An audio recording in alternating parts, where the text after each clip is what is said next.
nametraka tanjona isika fa hifototra bebe kokoa amin'ny fitsinjovana ny maolona ary ny fametrahana ireo fotodrafitrasa goavana manakaiky vahoaka sy ilain'ny vahoaka no ny tanterahantsika tao anatin'ity fiatombohan'ny mandat faharoa ity. Nisongadina tamin'izany ohatra ny asa sosialy isa-tsokajana no tanterahana tamin'ity taona 2020 sy 2020 ity.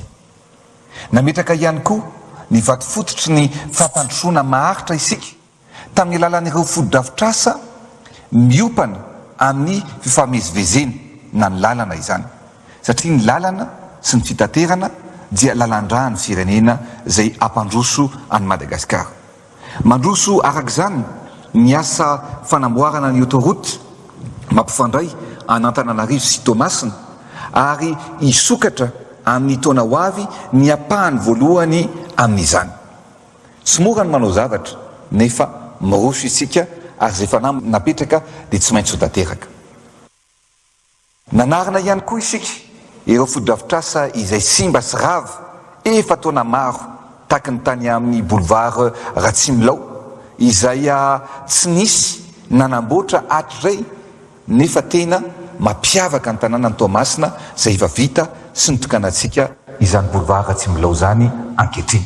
Nitondra rivo-baovao isika tamin'ny fananganana fotodrafitrasa manara-penitra goavana sy manakaiky vahoaka tahaka ireo gymnase université eny anivon'ny faritra manerana ny Madagasikara rehetreny. Ny bata fandresena maro ihany koa tsika teo amin'ny sehatra iraisam-pirenena, na teo amin'ny lafiny ara-panatanjahanteny izany na teo amin'ny fifandraisana iraisam-pirenena ihany koa. Noporofontsika hatrany fa ny firaisapon'ny malagasy rehetra dia mitondra fandresena ho an'ny tanindrazana iray manontolo. Tompoko lahy sy tompoko vavy, ity taona vaovao ity dia taona ametrahantsika fanamby goavana. Koa mino sy mahatoky aho fa ireo dingana izay atrehantsika dia ampisongadina ny Madagasikara ary ampandroso ny firenena. Fantatsika sy ny ainantsika ny voka-dratsy ny fiovavan'ny toetrandro izay niteraka tsy fahampindrano ary nitarika ihany koa tsy fahampiny ny famokarana herinaratra izany. Zay ny antony anaovantsika hetsika maro samihafa toy ny fambolekazo izay nataontsika tany Andekaleka, satria ny fampitehan'ny ala dia mitarika olana eo amin'ny fiainan'ny vahoaka malagasy tsiraray avy izany. Noho izany izay mamboly azo dia manavitra ny tanindrazana sy miaro ny firenena. Mampijaly ny vahoaka tokoa mantsy ary nisy fiatraikany sy nampitondra takaitra teo amin'ny asa fiveloman'ny olona andavanandro ny tsy fahampian'ny rano sy ny tsy fahampian'ny famokarana herinaratra. Nateo aza izany dia nitondra vahaolana aingana isika ary nametraka ny fanamby fa hitondra vahaolana maharitra ihany koa. Izany no atao dia ho tanterahana ireo asa rehetrarehetra dia ho tanterahantsika amin'ity taona vaovao ity.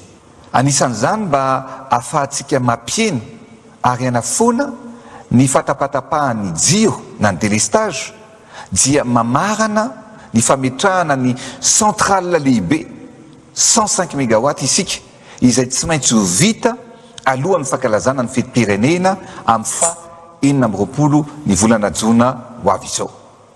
Izany dia ampitombo avo roeny ny famokarana herinaratra termika eto Antananarivo renivohitra ary ialana amin'ny fanofana ireo gropy amin'ny orinasa tsy miankina satria ho atolotra sy homena any orinasa Jirama iray manontolo ny fametrahana izany centrale lehibe izany.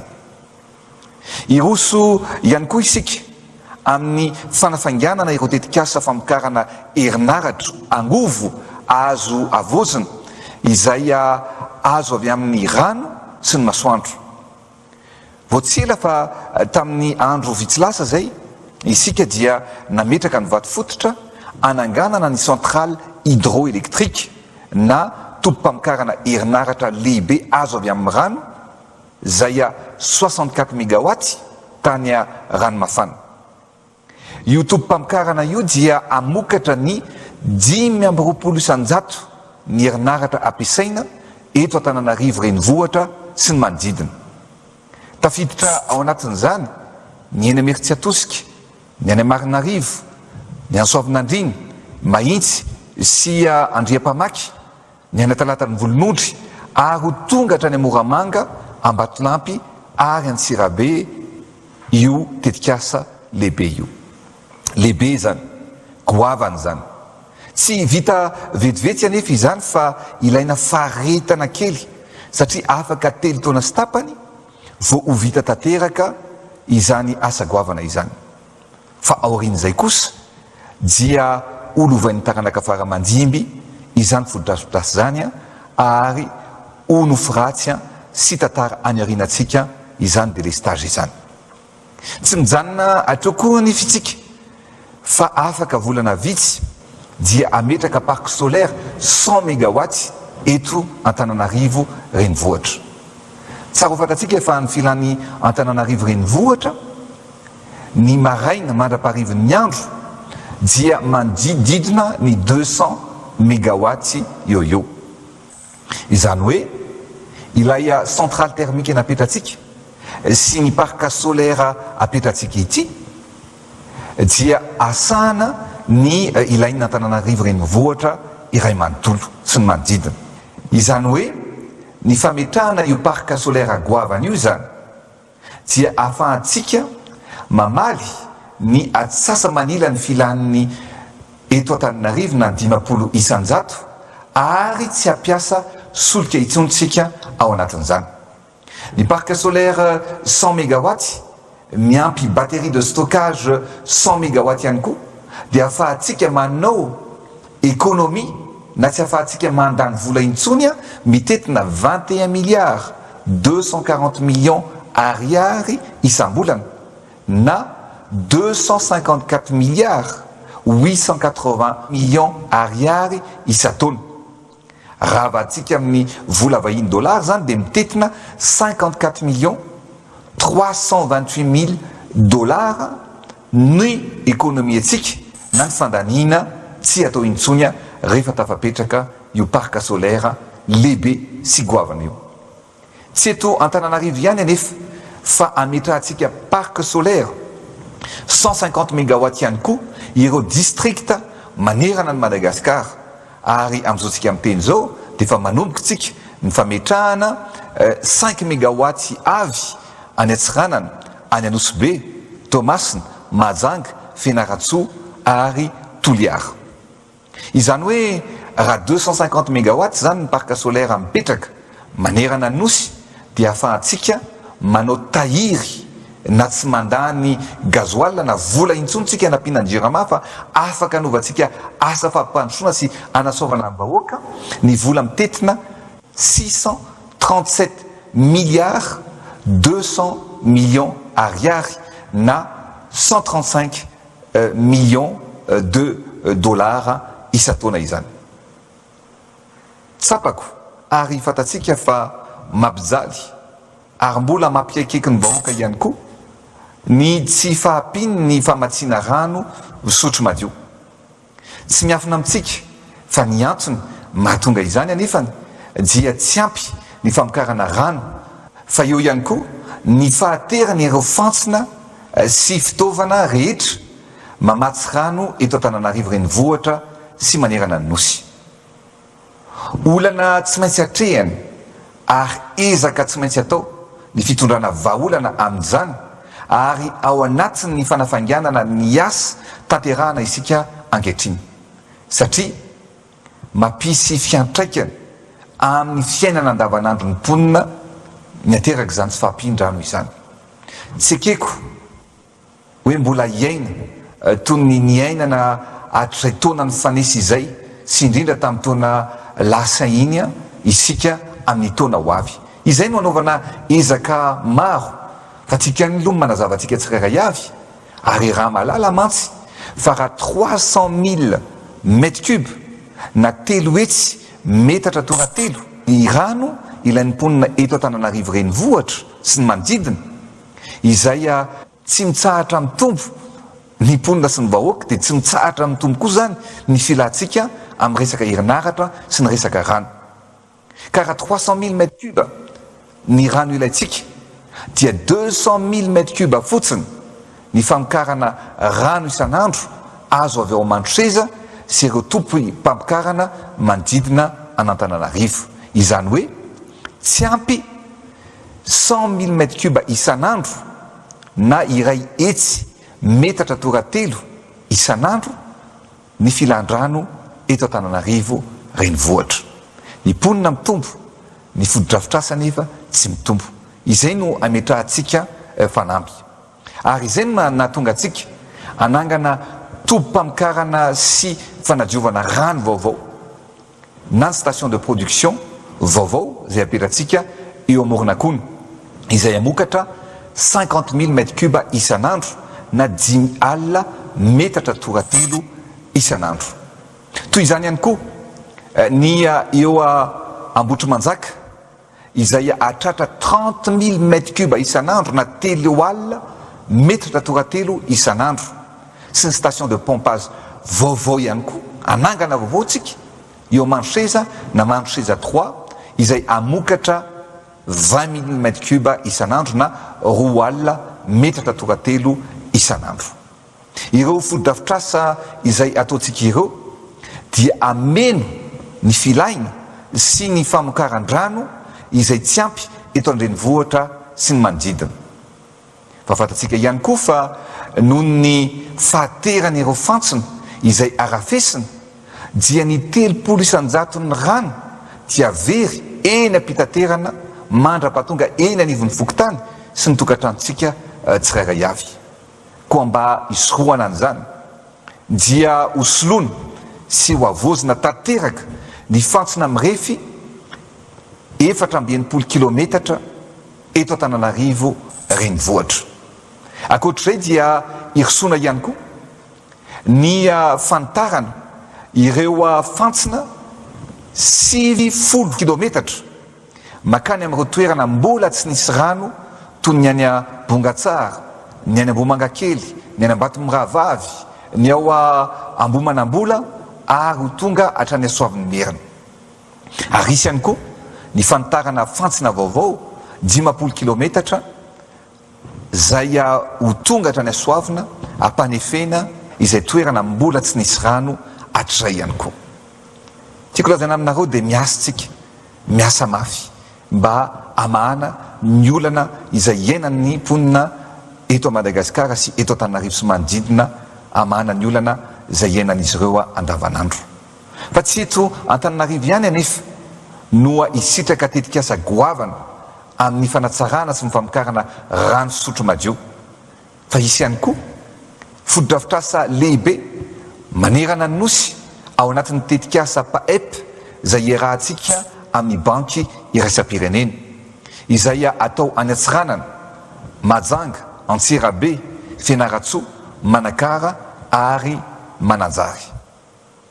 Fanamby fanapetraka ary tohizantsika hatrany ny asa fanamboarana ny pipeline izay mamakivaky distrikta 3, izany hoe miala ny Tolaniaro mandalo Ambosary ary ho tonga any Ambovombe. Commune 10 no ovatsiana rano amin'ny alalan'izany tetikasa pipeline lehibe izany. Ao mandalo Manambaro, Ankaraberano, Ranopiso, Andranovory, Tanandava Sud, any Ambosary Sud, mandalo Sampona, Maroalpotsy, Maroalmaitsy ary tonga hatrany Ambovombe. Fanamby napetratsika iny ary tsy maintsy ho tanteraka avokoa izany noho ny fitiavana sy anavotana any vahoaka malagasy any atsimo. Fa ny fanamby lehibe izay miraikitra ato am-poko dia ny transformation agricole na ny anovana sy ampandrosoana ny firenena amin'ny alalan'ny fambolena. Natao lahara-pahamehana ny fahaleovan-tena ara-sakafo satria ny 20% ny vahoaka malagasy dia miaina ao anatin'ny tontolo ambanivohitra sy mivelona amin'ny fambolena avokoa.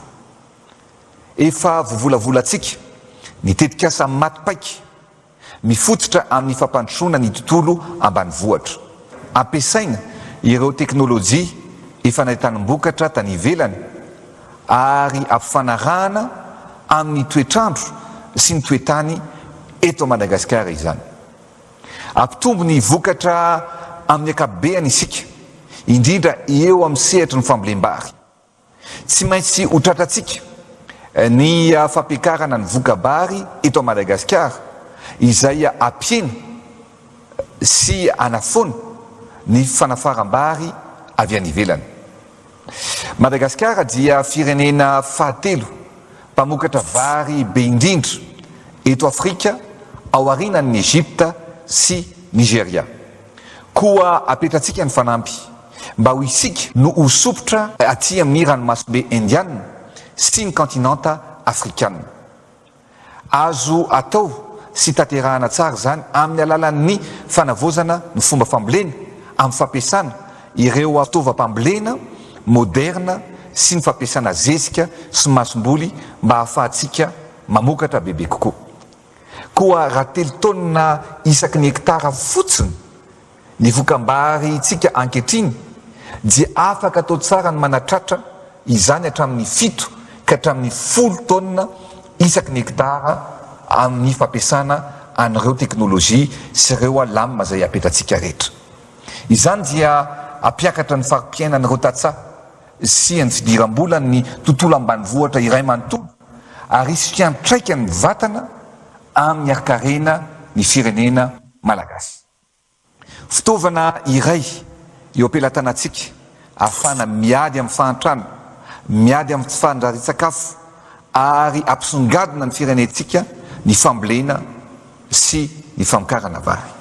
Ny tanjona efa napetraka ihany koa ny amokarana sy andinana eto an-toerana ihany, izany hoe eto a Madagasikara, izay rehetra ilain'ny vahoaka. Ary izay indrindra no efa nirosotsika amin'ny fampiroboroboana ny indostria amin'ny lafiny maro. Raha ireo antotanisa izay navoakan'ny banky iraisam-pirenena dia mahavelom-bolo raha niezaka efa natombontsika, satria dia mahatratra 4 isanjato ny tapiakaran'ny arkarena faobe eto a Madagasikara tamin'ny taona 2024. Raha 3,4 isanjato amin'ny akapobeany ny aty amin'ny Afrika subsaharienne. Ary rehefa tanteraka ireo fanovana goavana rehetra izay tiantsika apetraka eo amin'ny lafiny fambolena sy ny fametrahana indostria goavana dia atratra hatrany amin'ny 4 isanjato ny tany arkarena faobe eto a Madagasikara afaka ataona vitsy araky ny projection zay napetraky ny Banque mondiale. Tompoko lahy sy tompoko vavy, amin'ny taona ho avy isika dia ankalaza ny 580 taona niverenany ny fahaleovan-tena. Ka mba anamariana izany dia iroso amin'ny fananganana ny raffinerie aurifère de Madagascar isika, ahafana mamokatra ny or monétaire sy ny lingot d'or malagasy eto a Madagasikara ihany. Ny fisiany io dia ahafahana manaraka ny fanondranana rehetra izay atao satria misy numéro de série avokoa ny lingot d'or. Amokatra ihany koa isika ny or monétaire en hausse ary afaka mividy izany avokoa ny olo-pirenena na ny olo-tsotra tsirairay avy na ny mpizahatany ihany koa.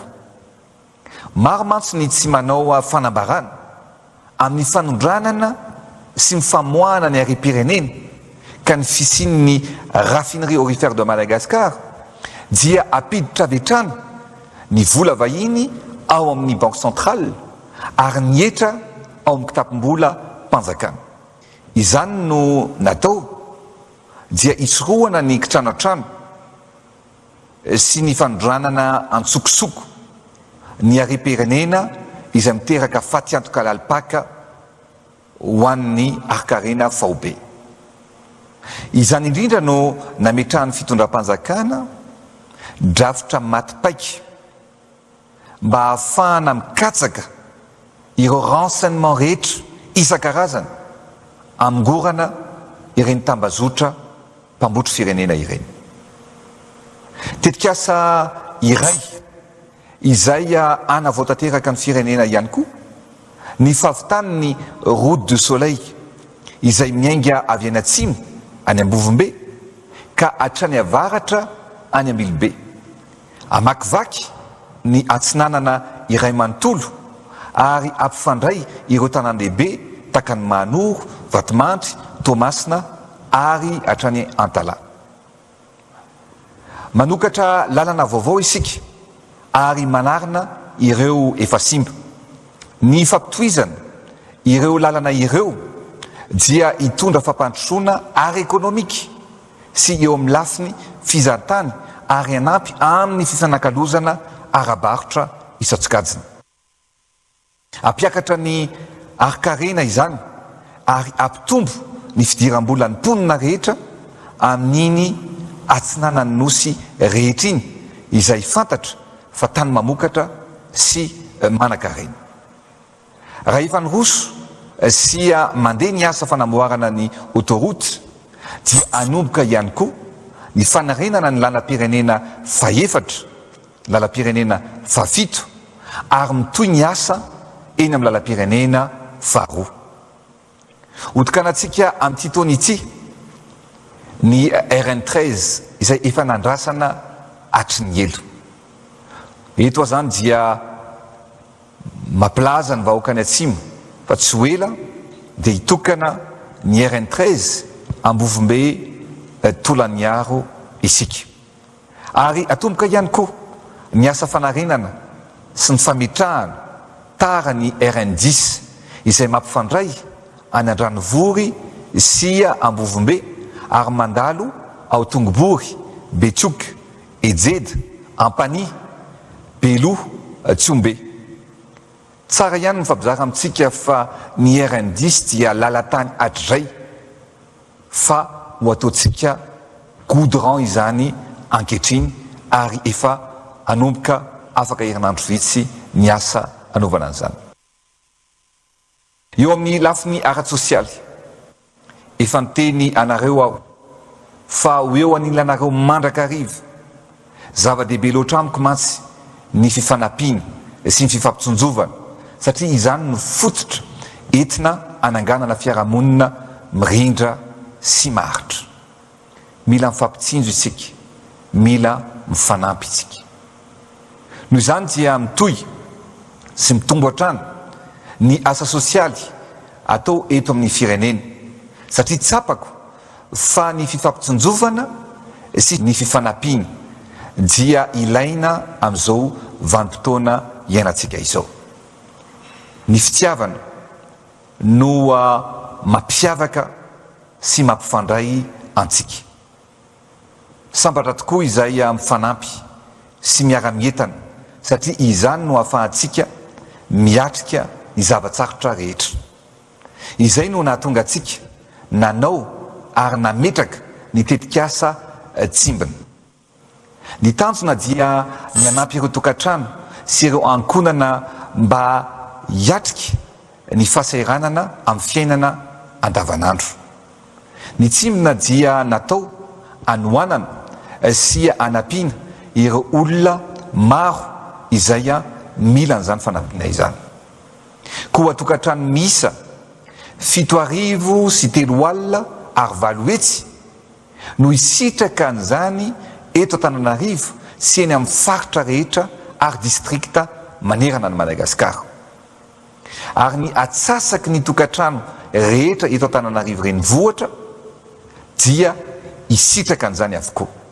Efa nanomboka isika ary mbola hitohy izany ary tsy hijanona raha tsy tapitra mahazo ny atsasa manilany ny tokantrano eto Antananarivo. Mialohan'ny amaranako ny lahateniko dia tiako ny mampafantatra ny vahoaka malagasy rehetra fa nisongadina manokana teo amin'ny sehatra ara-diplomatika I Madagasikara tamin'ity taona 2024 ity. Anisan'izany na voafidy atsika ho sekretera jeneraly ny komisiona ny ranomasimbe indiana sy ny mahafloa ny vondrona SADC atsika ny taona 2024 sy 2024.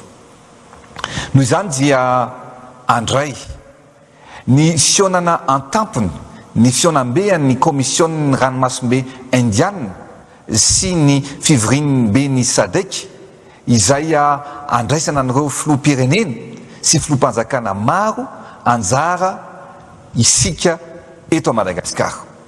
Arak'izany ho fiomanantsika amin'ny fandraisana ireo vahiny ireo dia hiezaka isika anangana ao anatin'ny fotoana fohy centre de conférence international sy palais des congrès. Tsy misy ary tsy ampy ihany koa ny toerana fialamboly eto Antananarivo nefa dia renivohitry Madagasikara. Izany indrindra no mahatonga atsika ametraka fanamby lehibe ny fanaovana ny tetikasa lac Iarivo. Io tetikasa io dia manamarika ny finiavantsika anova ny endriky ny renivohitra sy anatsarana ny fiainan'ny mponina eto Antananarivo. Manana laka lehibe tsika izay tsy aiza fa eo Ivato izay amrefy 325 hectares. Izany hoe avy roapolo eny ny habean'ny farihana Anosy izay mirefy 17 hectares. Io no anatanterantsika izany asa lehibe sy goavana izany. Ho toerana fionana, fialamboly, ara-kultoraly ho an'ny rehetra izany, ary koa ho an'ireo vahiny izay mandalo mitsidika ny Madagasikara. Maro ireo fotodrafitrasa moderna ampisongadina ny akanton'ny renivohitra. Mirefy 12 kilometatra izany, manomboka eny amin'ny parka Tsarasotra Larby ka hatrany amin'ny seranam-piaramanidina Ivato, ary isy toerana voatokana ho an'ny mpandeha tongotra, mpanao fanatanjahantena sy mpitondra bisikileta, ary toerana fialatsasatra maro ho hita eny antsefatsefany eny. Isy trano fisakafoanana maro izay ahitana spesialite isan-karazany toy ny food court lehibe, ary indrindra isy ihany koa sambo fandraisam-bahiny sy isakafoanana eo amin'io laka lehibe io. Eo afovoan'ny farihy dia asina fontaine musicale goavana lehibe lavitra no nataontsika any Amiami Tomasina. Eo no ivon'ny tetikasa ary marika mampiavaka an'Antananarivo. Ary amin'io toeran'io ihany koa no ankalazantsika ny fetim-pirenena amin'ny taona ho avy. Anampy sy anavao manokana ny famovozana ihany koa ny fametrahana bus électrique izay isana ny fitateram-bahoaka amin'ny toerana ray manontolo iny. Farany toy ny fanao isan-taona dia isy ny famelatsazy faobe na ny remise gracieuse de peine ho an'ireo voafonja miisa 770 sy 300 sy 7,000 manerana ny nosy. Marihana nefa fa tsy voakasika ity fanalefahatsazy faobe ity, ireo zay voasazy noho ny eloka be vava toy ny kolikoly, ny fanodikodinana volam-panjakana, ny fanolanana sy ny fanondranana are-pirenena tsy ara-dalàna. Ry Malagasy namako, mavesa-danja loatra amiko ny fatokisana napetrakareo, ary fantatro fa miandrandra fampandrosoana fantatra ny sambatan'olona sy ny vahoaka malagasy iray manontolo. Masina sy sarobidy ny fifamatorana sy ny fifanekeny misy amiko sy aminareo vahoaka malagasy tsy vaky volo. Koa raisiko ajidy ny mampiray sy mampitambatra ny malagasy rehetra tsara sitrapo mba iarahantsika hatrany manatratra ny tanjona sy ny tombontsoa iombonana ampandrosoana ny firenena. Raha izao manokana dia tsy tsahatra ny hitady sy ny androso vaolana amin'ireo sedra izay atrehan'ny vahoaka malagasy amin'ny fiainana andavanandro. Koa amin'ity taona 5 sy 20 avy ity, iaraka ankalazany fa 5 taona niverenany fahaleovantena isika ary ho tanterahantsika amin'ny fomba miavaka sy mendrika izany. Ho porofontsika amin'izao tontolo izao fa Madagasikara dia mivoatra sy mandroso. Na inona zavatra iainantsika na koa iainan'ny firenena ao anatin'ny olana dia tsy maintsy misy foana ny vahaolana. Rehefa manam-pinoana isika, rehefa manana fanantenana dia tsy maintsy ahita tara-pahazavana ary miara-mandroso ao anatin'izany. Eo amin'ny fiainana ihany koa nefany dia misy ny mandratra antsika fa Andriamanitra no manasitrana antsika. Misy ireo mety mitsara fa Andriamanitra no anamarina antsika. Ary misy aza ireo izay miteny ratsy sy manosom-potaka fa Andriamanitra no mampijoro antsika hatrany. Araka ny tenin'ny soratra masina ao amin'ny Romanina 12:2 izay manao hoe aza ho mety ho resiny ratsy ianao fa reseo amin'ny soa ny ratsy. Izany no mibaiko antsika, izany no mibaiko anahy, anasoa hatrany ny vahoaka malagasy tsy vaky folo, na iza manaratsy na iza manenjika, satria lalipaka ato am-poko ny fitiavana ny Madagasikara sy ny vahoaka malagasy, ka tsy misy avelantsika anakana sy hisopatra ny finiavana anasoa sy hitondra soa ho an'ity firenena malalantsika ity. Koa hiara entana isika hifanolotanana amin'ireo fanamby rehetra ho tanterahantsika, satria Madagasikara tsy maintsy mandroso, koa mirary taona zina 5 sy 20 ho an'ny malagasy rehetra. Masina ny tanindrazana.